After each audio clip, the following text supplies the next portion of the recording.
ಆಕಾಶವು ಇಷ್ಟು ದೊಡ್ಡದು ಇಷ್ಟು ಅಗಲ ಇದೆ ಅಂತ ನೋಡುವಾಗ ಮನುಷ್ಯರಿಗೆ ಹೇಳ್ತಿದ್ರೆ ನಾವು ಇಷ್ಟು ನೋಡ್ತಿದ್ವಾ? ಏನಾದ್ರು ಅವಶ್ಯಕತೆ ಇದೆ ಆಕಾಶದಿಂದ ನಮ್ಗೆ? ಫ್ರೀ ಇದೆ. ಈ ಭೂಮಿಲಿ ಏನಾದ್ರು ಫ್ರೀ ಸಿಕ್ಕಿದ್ರೆ ಅದ್ರ ಮೇಲೆ ಪತ್ರ ಮಾಡ್ಕೊಬಿಟ್ಟು 3-4 ಜನಕ್ಕೆ ಮಾಡ್ಬಿಡ್ತಾರೆ ಅಲ್ವಾ? ನಮಗೂ ಕೂಡ ಹಂಗೆ ಮಾಡಿದ್ರು. 3-4 ಜನ ಮಾಡಿದ ಸೈಟ್ ನಮ್ಗೆ ಕೊಟ್ಬಿಟ್ಟು ಆತರ ಮಾಡ್ಬಿಡ್ತಾರೆ. ಆದ್ರೆ ಆಕಾಶ ಇಷ್ಟು ದೊಡ್ಡ ಫ್ರೀಯಾಗಿ ಉಂಟು ಮಾಡಿದ್ದಾರೆ ಅಂದ್ರೆ ದೇವ್ರ ಚಿತ್ತ ಇದೆ. ದೇವರು ಒಂದು ಆತನ ಇರೋದಕ್ಕೋಸ್ಕರ ಮಾಡ್ಕೊಂಡಿದ್ದಾನೆ ಹೊರತು ನಮಗೋಸ್ಕರ ಅಲ್ಲ. ನೀರ್ ಬರುತ್ತೆ, ಆತನ ಮೂಟೆ ಕಟ್ಟಿಟ್ಟಿದ್ದಾನೆ, ಬೇಕಾಗಿರ್ತಾನೆ ಸೋಸ್ತಾನೆ, ಇಲ್ಲ ಗಂಟಾಗಿರ್ತಾನೆ. ದೇವ್ರ ಹತ್ರ ಅದೇ ಹೇಳ್ತಾರೆ, ಯೌವನ ಗೊತ್ತಾಗುತ್ತೆ, ಮೂಟೆ ಕಟ್ಟಿ ಇಟ್ಟಿದ್ದಂತೆ ನೀರು ಸಾಕಾಗಿ ಇಟ್ಟಿದಂತೆ. ನೀರಲ್ಲಿ ಮೂಟೆಯಲ್ಲಿ ಚೀಲ ತೂತಿರುತ್ತೆ ಗೊತ್ತಾ, ಆ ತೂತಲ್ಲಿ ಬಿಡುತ್ತೆ.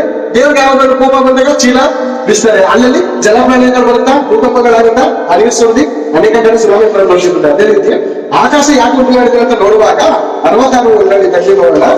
ಯೆಹೋವನು ಹೀಗೆನ್ನುತ್ತಾನೆ, ತಂದೆಯಾದ ಪರಮಾತ್ಮನು ಹೀಗನ್ನುತ್ತಾನೆ, ಆಕಾಶವು ನನ್ನ ಸಿಂಹಾಸನ. ಆಕಾಶವು ನನಗೆ ಸಿಂಹಾಸನ ಅಂತ ಹೇಳ್ಬಿಟ್ಟಿದೆ.